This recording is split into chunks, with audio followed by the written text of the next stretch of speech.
Highways Pawan Kalyan అధికార దుర్వినియోగానికి పాల్పడ్డాడు. విజయ్ కుమార్ అని చెప్పేసి మాజీ ఐఏఎస్ ఆఫీసర్, ఈయన రిపబ్లిక్ కాంగ్రెస్ పార్టీ అని చెప్పేసి ఒక పార్టీ కూడా పెట్టారట. దానికి అధ్యక్షుడు. నాకు తెలిసినంత వరకు, నేను చెక్ చేసినంత వరకు ఇతను జగన్మోహన్ రెడ్డి సన్నిహితుడు. ఇంకేముంది, ఛాన్స్ దొరికితే కూటమి ప్రభుత్వం మీద విషయం జమ్మాలి, ఛాన్స్ దొరికితే కూటమి పాలనలో ఉన్నటువంటి పాలకుల మీద ఆ వాస్తవాలు ప్రచారం చేయాలి. అండ్ ఏ చిన్న క్లూ దొరికినా, ఏ చిన్న హింట్ దొరికినా ఏకి పడే. అదే ఇప్పుడు జరుగుతుంది నాకు అనిపిస్తుంది.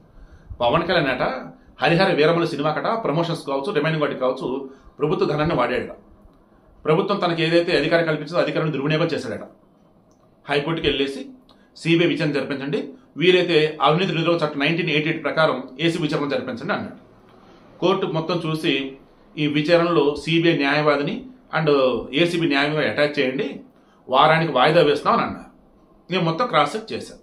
అందులో మెయిన్ ఏం చెప్పాడంటే, అతను ఒక వ్యక్తి ప్రజాప్రతినిధి అయ్యి మంత్రిగా ఉన్నప్పుడు ప్రమాణ స్వీకారం చేసేటప్పుడు తనకి ఈ మంత్రి పదవి తప్ప వేరే రిమైనింగ్ ఆదాయ మార్గాలు ఏవి ఉండొద్దు అని చట్టంలో ఉంది. బట్ ఇతను వచ్చే సినిమాలు నటిస్తున్నాడు, సినిమాలో నటించకపోతే నాకు బతుకులేదు, ఆ వచ్చే డబ్బుతో నేను బతకాలన్నాడు కదా, మరి తప్పే కదా, అతను మంత్రిగా పనికిరాడు అన్నాడు.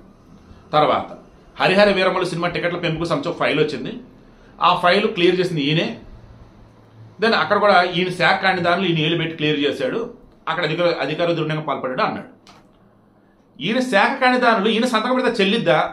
చిన్న లాజిక్. ఈయన శాఖ కాదు, ఈయన సంతకం పెడితే చెల్లిద్దా? చెల్లదు కదా. మరి తర్వాత అన్ని సినిమాలు ఎలాగైతే టికెట్ రేట్లు పెంచారో అలా దీన్ని కూడా పెంచారు, అందులో తప్పేముంది? నచ్చితే చూస్తే నచ్చకపోతే చూడడం. టికెట్ రేట్లు పెంచడం వల్లే ఓ రకంగా హరిహర వీరమలని ఫ్లాప్ చేశారు. సినిమా నిజంగా బాగుంది, మీరు ఓటీటీలోకి వచ్చినప్పుడు చూడండి, సినిమా నిజంగా బాగుంది. అండ్ హిందీలో ఎట్ ఎ టైం రిలీజ్ చేయడం అది పెద్ద తప్పు. ఆ విఎఫ్ఎక్స్ 2 సెకండ్ల 3 సెకండ్ల సీన్, వరస్ట్ సీన్, అది ముందు తీయడం అది పెద్ద తప్పు. సో ఓవరాల్గా నేను అన్నది ఏంటంటే, పవన్ కళ్యాణ్ ఇక్కడ అధికార దుర్వినియోగం పాల్పడాల. తర్వాత సినిమాలో నటించడం అది కళకు హద్దులు ఉండవు. అండ్ కళారంగం నుంచి ఎంతమంది ఈరోజు నామినేట్ పదవులలో ఉన్నారు, మళ్ళీ సినిమాలో నటిస్తారు, సీరియల్లో ఉంటూనే ఉంటారు. అలా ఎంతమంది ఈరోజు లోక్సభ, రాజ్యసభ, అసెంబ్లీలో ఉంటూనే ఉన్నారు, ఎంపీలుగా, ఎమ్మెల్యేలుగా. అసలు దీనిలో ఇబ్బంది ఏముంది? అసలు నితిన్ గడ్కరీ గతంలో ఒక మాట అన్నాడు, ఆయనకి చాలా ప్రాపర్టీస్ ఉన్నాయి, బిజినెస్లు ఉన్నాయి. ఎప్పుడైతే కేంద్ర మంత్రిగా అయినాడో ఆయన బోర్డ్ ఆఫ్ డైరెక్టర్లుగా అవసరమే అన్నింటి తప్పుకున్నాడు. ఆయన తప్పుకొని కేవలం మంత్రిగానే ఉన్నాడు, మిగతా వాళ్ళ ఫ్యామిలీలు చూసుకుంటారు. Coming to Chandrababu Naidu heritage, ఆయన ఎక్కడ మెంబర్ కాదు, ఏమి కాదు, అన్ని దానికి సంబంధం లేనట్టు ఉంటాడు ఆయన. మొత్తం ఆయన భార్య భువనేశ్వరి, వాళ్ళ కోడలు ఆమె ఎవరు బ్రాహ్మణి, వీళ్ళే చూసుకుంటారు.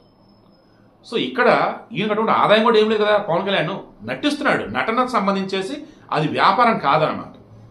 రేపు కోర్టులు ఇవే తేలితే నాకైతే అనిపిస్తుంది. సో అంతిమంగా తను ₹1 ప్రభుత్వం నుంచి తీసుకుంటే దానికి కొన్ని వందల రేట్లు తిరిగి సొసైటీకి ఇచ్చినట్టు గొప్పడండి పవన్ కళ్యాణ్. అటువంటి వ్యక్తిని కూడా మనకి ఏదో తెలిసింది కదా అని చెప్పేసి దానిని కోర్టు ముందు పెడతామంటే రేపు కోర్టు అక్షంతలు వేసిద్దా, లేదు సిబిఐకి లేదా ఏసీబీ విచారణ ఆదేశించిద్దా? Let's wait and see. మీరేమంటారు కింద కామెంట్లో తెలియచేయండి.